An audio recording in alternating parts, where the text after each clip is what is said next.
Hey, welcome to Blessed Mess. I thought we're on the road we're going back home to Kentucky, and I thought I would tell a little story that was funny from whenever I was first driving, since we've been doing so much driving lately. So I was thinking about back in 1986, whenever I was 16, and the first time that I really had more than one other person in my car. We went to the county fair, and I had a 1973 Ford Maverick 4-door. It was ugly, but it ran, and it had more than 5 seat belts, so I was a good candidate to haul everybody around in it. So we went to the county fair, and I had about 7 people in the car plus me, so about 8 people in that car, all packed in the car. And we went to a grass parking lot, and we parked, and they parked us in super tight. So of course, we went and had fun on the midway, and played ring toss, and got on the zipper and all the fun weird things back in the 80s. And I had to gather all my friends up again and find them in the parking lot at like 10:30 at night, and it was dark. It was like September, October, and so it was dark, and we had all those people in the car.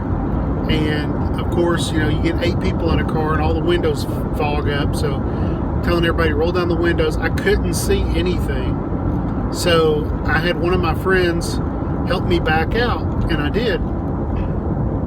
And I got a bunch of crazy people in my car saying, "Oh, you almost hit somebody!" Oh, you're yelling. And I didn't hit anything, so I just pulled out of the parking lot, and I've got all my friends screaming out the windows and yelling, just being crazy. And I proceeded to be the taxi driver that night, take everybody home.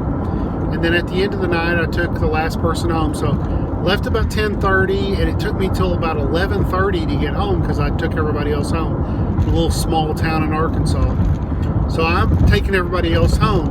But unbeknownst to me, a police officer has already been to my house and told my dad that I hit somebody in a parking lot, and that I tore someone's bumper off, and that it was significant damage, that I had done it, and somebody had caught my plate and as I left the parking lot. So I didn't know that. I was just driving up. So here I drive up. I'm supposed to be home by 11:30, and I get there at 11:30. I'm driving up, and my dad meets me out in our little gravel driveway and says, "Did you have fun?" And I was like, "Yeah, I had a good time." It's like, and he kind of got close to me to see if I had been drinking, and I had. And it was all kids from church, so we and maybe a couple people that didn't go to my church, but we were talking to them about Jesus anyway. So at 16, I was a pretty straight-laced kid. And so Dad was like, "Well, police officer's already been here. He's going to be here in about 5 minutes. I told him you'd be home by 11:30, and I'm glad you're here." So as soon as he tells me that, I see the blue lights, whoop, come into our driveway, down our little alleyway, and here comes the police officer.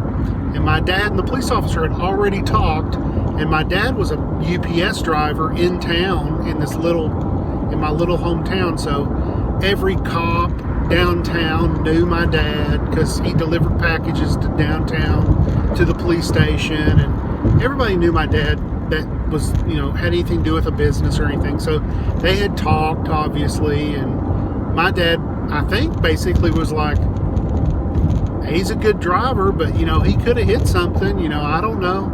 We'll see whenever you get the car back." And I guess he told the police officer, "If we come back and you see blue paint on that vehicle, or you can see that his bumper's damaged, then go ahead and write him a ticket or take him to jail or whatever you got to do. I mean, I think that's what he basically told the cop. But I didn't have that time to process that. The police officer came. He saw my dad, said, "Hey, how are you doing?"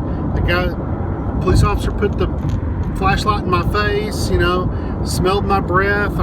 He was like, "Are you doing it?" I was like, "Yeah, I just took everybody home after left about 10:30." And he said, "Well, they were screaming," and he said, "You got a bunch of people yelling and screaming, and it was a accident in the parking lot." And I said, "Well, they were yelling and screaming. I'm not going to say they weren't." But I said, "I just took everybody home." So anyway, the police officer takes his big bright flashlight from his vehicle and flashes it on my car, and looks at the bumpers.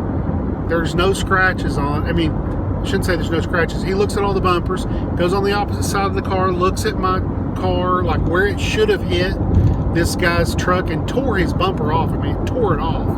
He looks at all of it, and the police officer said, "Son, this car is such a damn wreck, I can't tell if you got in an accident or not."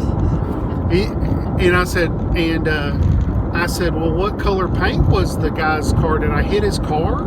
And he said, "Yeah, it was blue, but you got blue, you got red, you got yellow, you got this. Like, I can't tell if you've hit something or not." And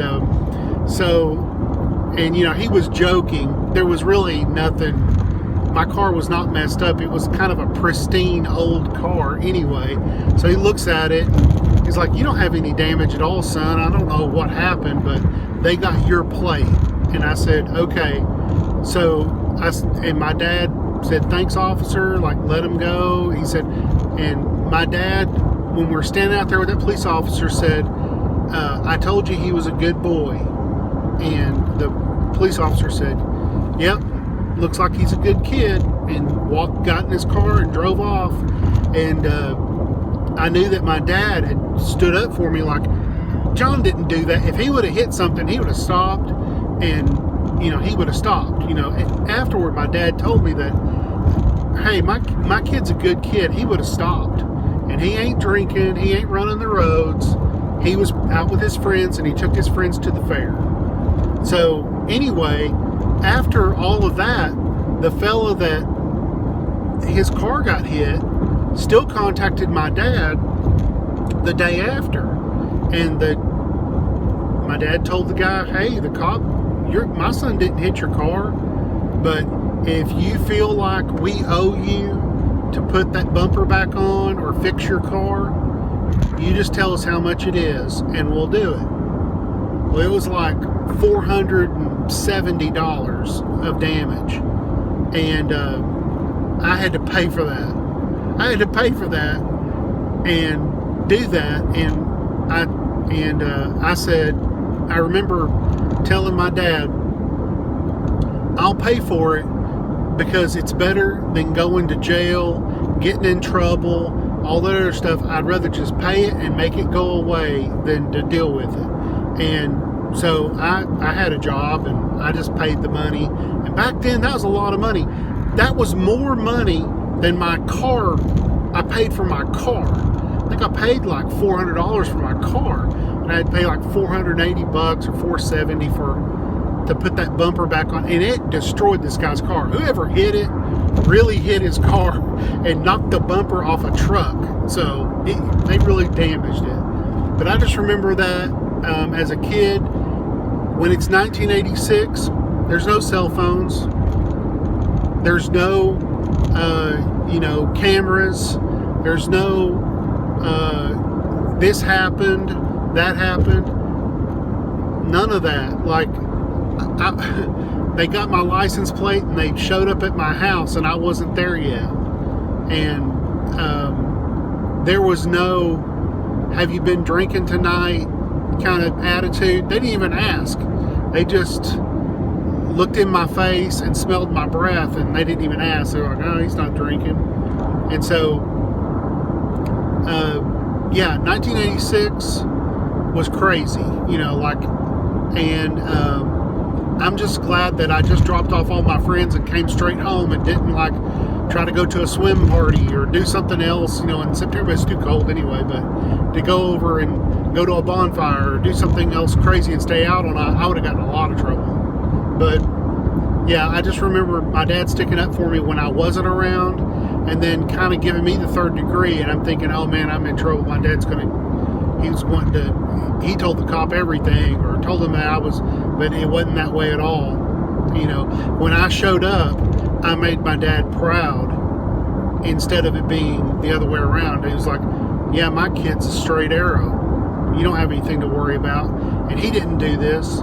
And I remember my dad talking to that guy that he got his bumper knocked off, and he said, do you want to come over and look at the car and to see? And that guy came over to our house and said, golly, I don't know how you would have knocked my bumper off. I don't know how you would have done it.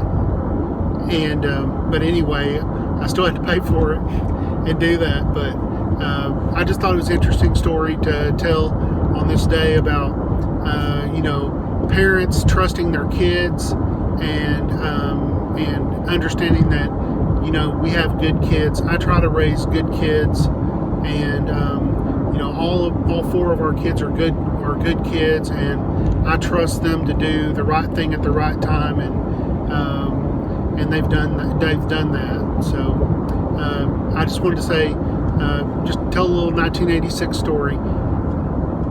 God bless.